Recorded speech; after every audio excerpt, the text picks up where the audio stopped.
Bienvenidos a Club de Prensa en NTN 24. Transmitimos desde Washington, a 3 cuadras de la Casa Blanca. Al final de este programa, no lo olviden, ustedes pueden encontrarlo completo o pueden encontrar a partes en nuestra página de Facebook, por nuestra cuenta de Twitter, y el audio, el podcast, lo pueden encontrar en SoundCloud. Les doy la bienvenida hoy a los invitados de Club de Prensa. En primer lugar, el corresponsal del diario madrileño ABC, Manuel Erice. Bienvenido a esta mesa, Manuel. ¿Cómo estás? Muchas gracias. Enrique Gómez Batista, corresponsal del diario O Globo de Brasil, bienvenido también. Bien, muchas gracias. Y Moni Jensen, analista política del Club de Prensa, bienvenida a este programa. Gracias.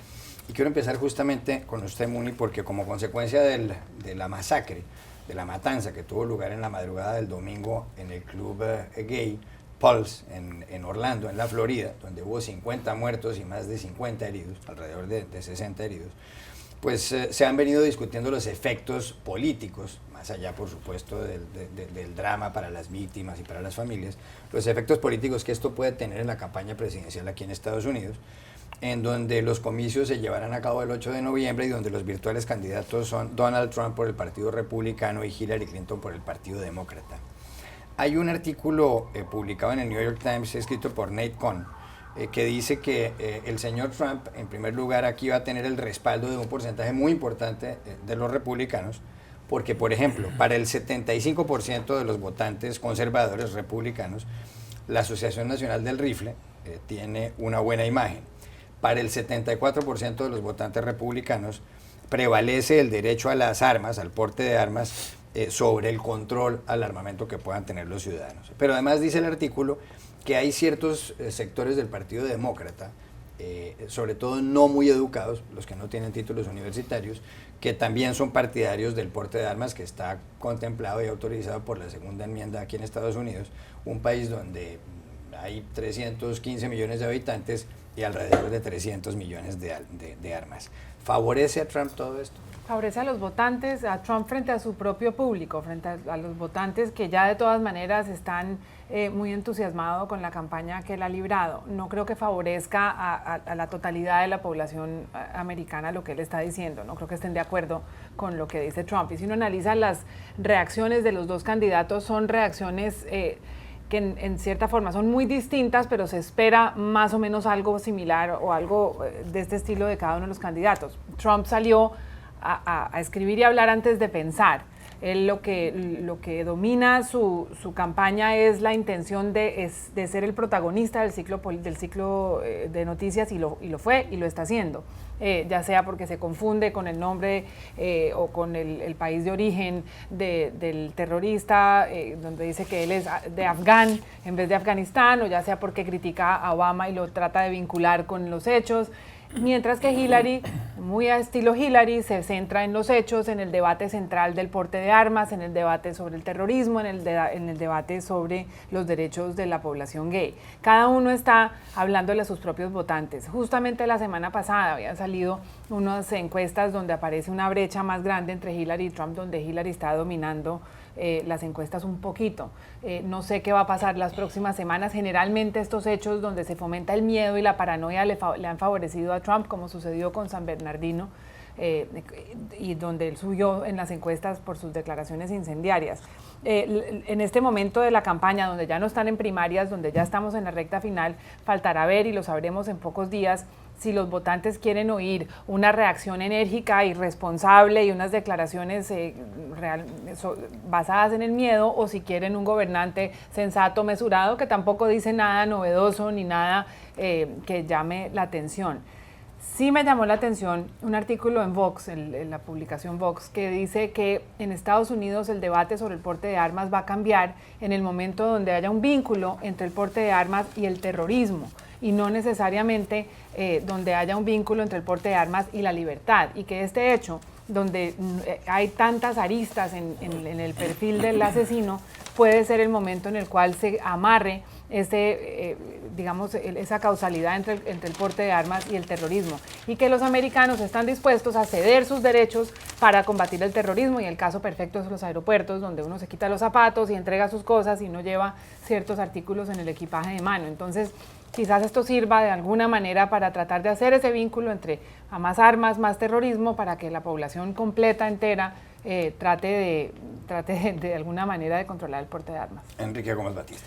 Bueno, me llamó la atención que estos días Trump prácticamente centró sus opiniones sobre el hecho que el alterador es hijo de inmigrante y Hillary que él tenía una arma en la mano. O sea, muy distinto, muy diferente, pero es verdad sí que Trump ganó espacio después de París, de Bruselas, de San Bernardino, pero ahora tal vez necesite, lo americano puede querer un candidato con una postura más oficial, más de presidente, más de estadista. Estadista, claro, pero esto que fala muy fuerte, muy pensado, todo puede ser bueno para su público, para quien ya está decidido a votar por él, pero para ganar la elección necesita conquistar los independientes, que están en medio del perfil político de Estados Unidos, y tal vez cree que necesite hoy de un político más tradicional, más sensato, y entonces creo que a largo plazo puede ser sí malo para Trump.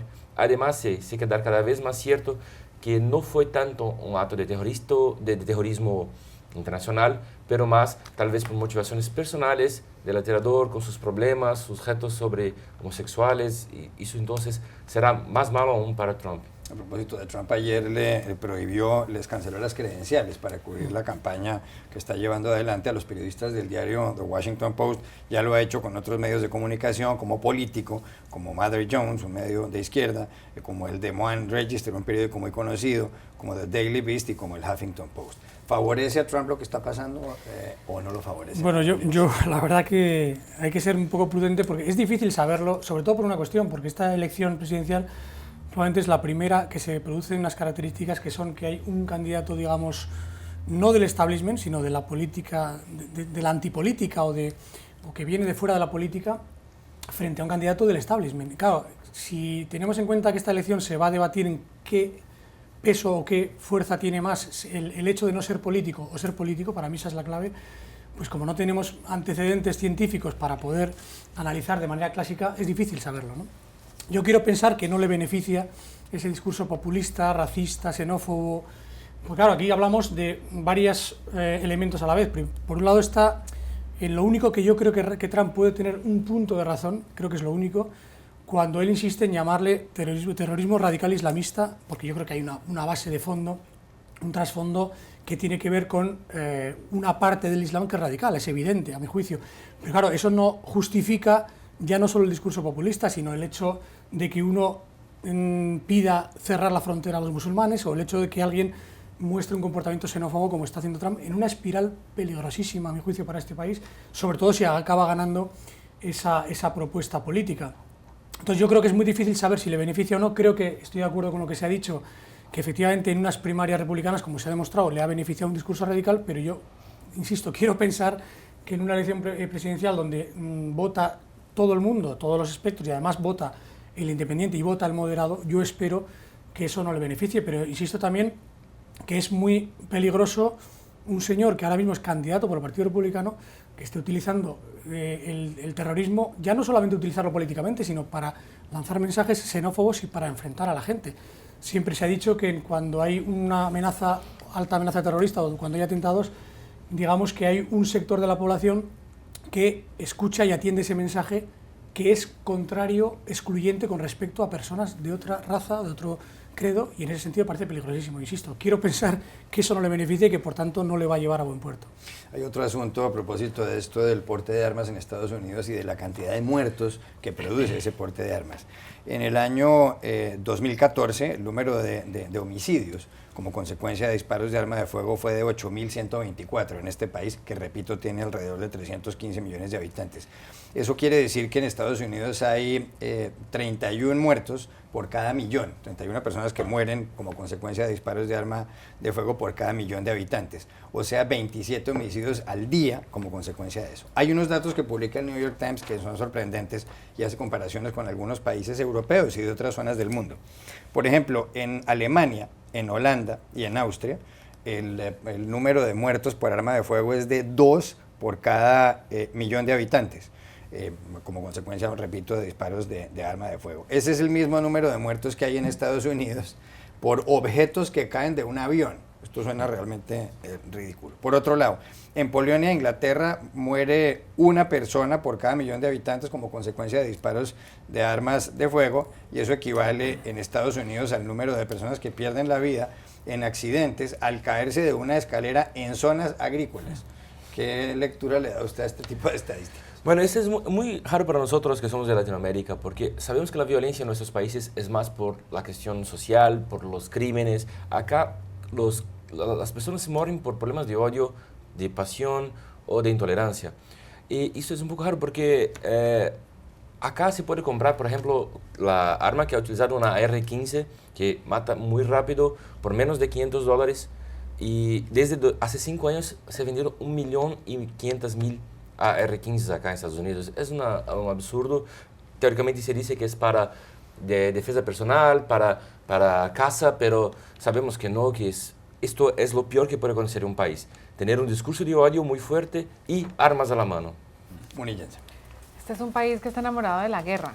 Y desde niños los niños sueñan con ser soldados, y desde en todas las películas los que son los héroes son los soldados, y en el discurso político existe muchísimo la palabra guerra, la guerra contra las drogas, la guerra contra la pobreza, la guerra contra el terrorismo. Los policías en este país están armados hasta los dientes como militares. Esto es una cultura que va muchísimo más allá de la disponibilidad de las armas en las calles. Es una cosa que está metida no en la Constitución, sino en el ADN de los americanos. Está más la sensación de guerra que la sensación de libertad. Yo creo que muchos se amparan en la segunda enmienda para justificar el porte, el acceso libre o casi libre a las armas, pero lo que creo es que es una cuestión más ideológica. Yo no sé si en las nuevas generaciones siga así, me atrevo a pensar que no, y que este cambio generacional lo que va a generar es un grupo de gente más pacifista. Lo que pasa es que no creo que haya una solución sencilla, porque no me parece que es viable, ni lógico, ni alcanzable que los americanos entreguen sus armas, y lo que tiende a suceder cuando empiezan estos debates sobre el control del porte de armas es que aumenta exponencialmente las compras de armas, porque todo el mundo piensa que las van a prohibir. Entonces es un debate sin salida que realmente lo que produce es una especie de miedo a que un arma sea más barata que un iPhone, donde aquí está prohibido en los colegios y en los columpios que tienen ciertas características, o los caballitos o sisas, porque son peligrosos, pero las armas de fuego están más disponibles que nada. El caso español es increíble. España tiene 45 millones de habitantes, más o menos los mismos que tiene Argentina o Colombia. En Colombia hay unos 12.000 o 14.000 homicidios al año. En España no llega a haber 400 homicidios al año.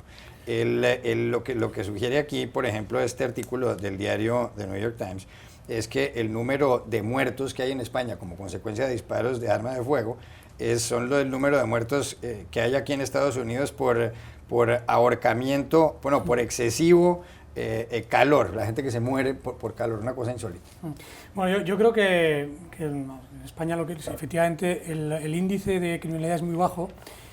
Creo, en primer lugar, por un excelente trabajo de las fuerzas de seguridad. Las fuerzas de seguridad en los últimos 20, 30 años, yo creo que ha ayudado también por la democracia, por la llegada de la democracia, la consolidación de la democracia, y por una cultura que efectivamente no es una cultura de enfrentamiento sangriento, porque la cultura española, si vamos al ancestro, sí hay un enfrentamiento entre españoles, bueno, una guerra civil y en términos históricos no tan lejana, de 70, 80 años, pero es verdad que ahora mismo España vive una situación, iba a decir idílica, pero muy, muy buena desde el punto de vista de la seguridad y de la criminalidad. Insisto, porque por un lado hay una cultura de no uso de armas, de no enfrentamiento, y por otro lado el trabajo de la fuerza de seguridad, que no es un trabajo solamente a posteriori, sino sobre todo a priori, un trabajo, digamos, de investigación, un trabajo de los servicios de inteligencia, etcétera, se ha logrado contener. Y también hay que decir que el terrorismo, si exceptuamos el yihadista, que amenaza a todo el mundo, pues también ha desaparecido lo que tenía que ver con terrorismo de ETA, etcétera. Entonces, efectivamente, yo creo que nada que ver con este país, que efectivamente estoy de acuerdo con lo que decía Muni, hay un problema que tiene que ver con la Constitución. La Constitución de Estados Unidos es una Constitución sagrada, y creo que es bueno para este país porque ha dado mucha estabilidad durante muchos años a este país, pero por otro lado tiene la otra cara de la moneda, que es que a veces se utiliza esa Constitución sagrada para, en nombre de esa Constitución, impedir cualquier tipo de cambio que pueda mejorar la sociedad. Y en este sentido yo creo que Estados Unidos debe mejorar la sociedad en lo que tiene que ver con las armas. ¿Cuál es la solución? Pues hombre, yo no sé exactamente el contenido, pero desde luego la forma, a mi juicio, tiene que ser un gran pacto entre Partido Demócrata y Partido Republicano. No hay otra solución que pueda llevar a una reforma, a una implementación de medidas que mejoren la situación, claro. Ya regresamos a Club de Prensa. Volvemos a Club de Prensa en NTN 24 desde Washington. Emanuel, ayer en su país, en España, hubo debate televisado entre los 4 candidatos a la presidencia del gobierno. Hay elecciones el 26 de junio, es decir, ya prácticamente en 2 semanas, en menos de 2 semanas. Y compitieron en este debate el actual presidente en funciones, Mariano Rajoy, que es el líder del Partido Popular, el PP, el Partido Conservador que está en el gobierno, aunque no logró formar una nueva coalición después de los comicios del pasado 20 de diciembre, por lo cual el rey Felipe VI tuvo que disolver las Cortes del Parlamento y convocar a estas nuevas elecciones. Rajoy por una parte. Por otra parte, Pedro Sánchez, el líder del Partido Socialista Obrero Español, el PSOE. Estaba también Albert Rivera, de Ciudadanos, y Pablo Iglesias, de Podemos, que en esta ocasión va en coalición con Izquierda Unida, que es un grupo de partidos ideológicamente de izquierdas.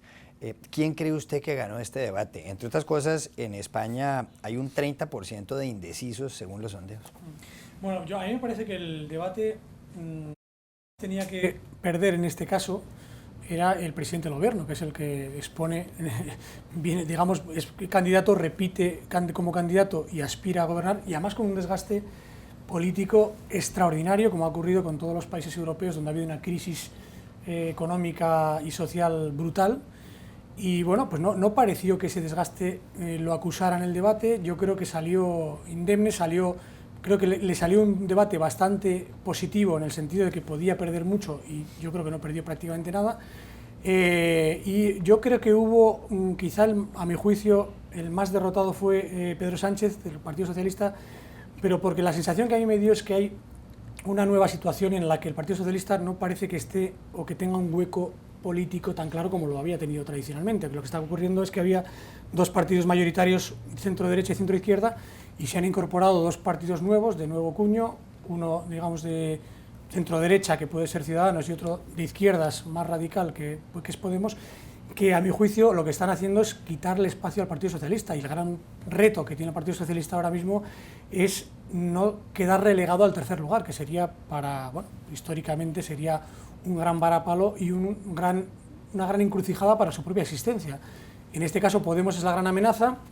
A mí me parece que si Mariano Rajoy salió indemne del debate, por otro lado, creo que Pablo Iglesias de Podemos empezó bien, pero fue a menos, al igual que, en sensu contrario, Rivera de Ciudadanos empezó mal y fue hacia arriba. Y yo creo que ahora mismo la gran cuestión es, primero, que va a ganar Mariano Rajoy, Partido Popular parece con cierta holgura, aunque lejos de la mayoría, por supuesto. La gran cuestión es ver si suma con Ciudadanos para hacer un pacto. Y la alternativa en el otro lado está por ver si el Partido Socialista queda segundo o tercero. Insisto, Podemos tiene la opción de ser segundo y eso cambiaría, desde luego, sería un terremoto para el centro-izquierda español. Enrique Gómez Batista, que ha vivido en Madrid. Sí, bueno, me pareció que Rivera no fue muy bueno, fue una noche mala para él.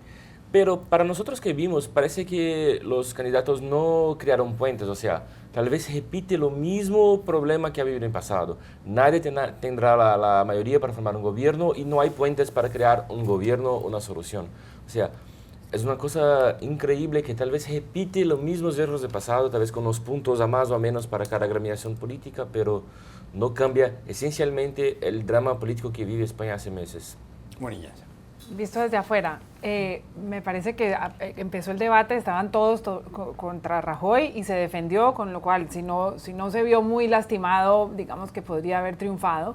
Iglesias se perfiló como la alternativa, con un desempeño sólido y con su discurso anticorrupción. En la mitad quedó un sándwich donde no está muy claro cómo va a terminar. Les va a volver a pasar lo mismo. Yo no sé si está la opción de la tercera elección, donde les va a volver a pasar lo mismo. Que no.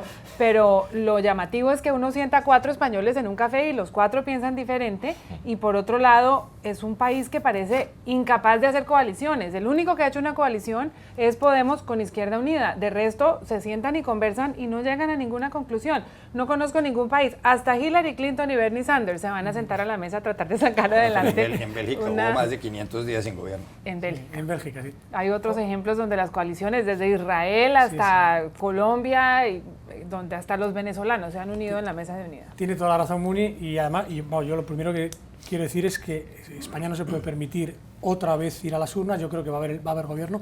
Lo que pasa es que sí es verdad que, partiendo de la base que hay una situación probablemente parecida de no mayorías claras, hombre, yo creo que al final quien se va a tener que retratar otra vez es el Partido Socialista, porque si ocurre lo que más o menos dicen las encuestas, que el PP gane en minoría, que no sume con Ciudadanos ese posible pacto de centro-derecha, pues solo le va a quedar, Podemos descarto que pueda apoyar por activa o por pasiva un posible gobierno, solo le va a quedar al PSOE, que tampoco creo que sume con Podemos, abstenerse, que es lo que tenía que haber hecho hace 6 meses, a mi juicio, para haber facilitado un gobierno de centro-derecha, sobre todo porque el Partido Socialista perdió muchos votos, fue el gran derrotado, el PP ganó las elecciones aunque perdió votos, y entonces al final va a volver otra vez a plantearse la misma situación para el Partido Socialista. ¿Se abstiene usted para que gobierne un gobierno centro-derecha o sigue usted intentando poner palos en la rueda? En Sudamérica hay una disputa entre 2 argentinos. No se trata de unos argentinos cualquiera, se trata de Mauricio Macri, el presidente de Argentina, y de Jorge Mario Bergoglio, que es el Papa Francisco. Resulta que el señor Macri decidió hacerle una donación a Escuelas Ocurrentes, que es una fundación apoyada por el Papa, que entre otras cosas tiene el respaldo de George Clooney, de Salma Hayek y de Richard Gere, un respaldo reciente. Y el señor Macri envió un cheque, un talón, como dirían los españoles, de algo menos de 1,2 millones de dólares, el gobierno argentino, por 16.666.000 pesos. Al Papa ese número 666, que tiene que ver con el demonio en los textos sagrados de los cristianos, no le gustó y devolvió la donación. ¿Cómo interpreta usted este rifirrafe nuevo entre Bergoglio y Macri? Como usted dice, no es el primer desencuentro entre el Papa Francisco y Macri. Lo que pasa es que primero hay que eliminar todo el ruido del rumor que se ha generado a raíz de esta donación. Al parecer, lo que pasó fue que esta fundación le solicitó una donación a Mauricio Macri, y en vez de hacer como Richard Gere y Salma Hayek y George Clooney, que es sacarlo de su bolsillo, que por cierto nos hemos enterado que es bastante gordo, y ha entregado la donación a título personal, pues decidió darla a título del gobierno argentino, con lo cual fue de vuelta con el argumento de que en Argentina hay muchos pobres y que esto es una cuestión que no tiene precedentes, y que si se tratara entonces de tratar de recibir favores a cambio sería una prevaricación. Entonces creo que fue un error, un tropiezo y un nuevo lunar en la relación entre estos 2 argentinos. Ya regresamos a Club de Prensa. Volvemos a Club de Prensa en NTN 24. Hoy se cumplen 30 años de la muerte de Jorge Luis Borges, uno de los grandes monumentos de la historia de la literatura. Hay frases célebres de Borges. 1. Las tiranías fomentan la estupidez. 2. Siempre imaginé que el paraíso sería algún tipo de biblioteca. 3. La muerte es una vida vivida, la vida es una muerte que viene. 4, y hay muchas más, la duda es uno de los nombres de la inteligencia. ¿Cuál le gusta más? A mí le gusta otra. A mí hay una que me gusta mucho, que viene a decir algo así como que somos propietarios solamente de lo que se nos ha ido, ¿no? Que me parece que tiene mucho sentido de lo que es la vida en general, y es una reflexión que, como todas las de Borges, la verdad que profunda y sobre todo vital, porque dice mucho de lo que realmente es la vida y la profundidad que tiene el ser humano. Enrique Gómez Batista. Para mí me gusta mucho, hay victorias que son más dignas, hay derrotas que son más dignas que las victorias. Esto es muy importante en estos momentos tan radicales que vivimos hoy. Su defensa de los libros, que él llamaba la extensión de la imaginación, y la frase que usted mencionó sobre el paraíso como un tipo de biblioteca, pero también hay una que pone muy en perspectiva al ser humano, que dice el infierno y el paraíso me parecen desproporcionados, las acciones de los hombres no merecen tanto, o sea que no somos ni tan buenos ni tan malos. Gracias a los tres, a ustedes los espero mañana en Club de Prensa.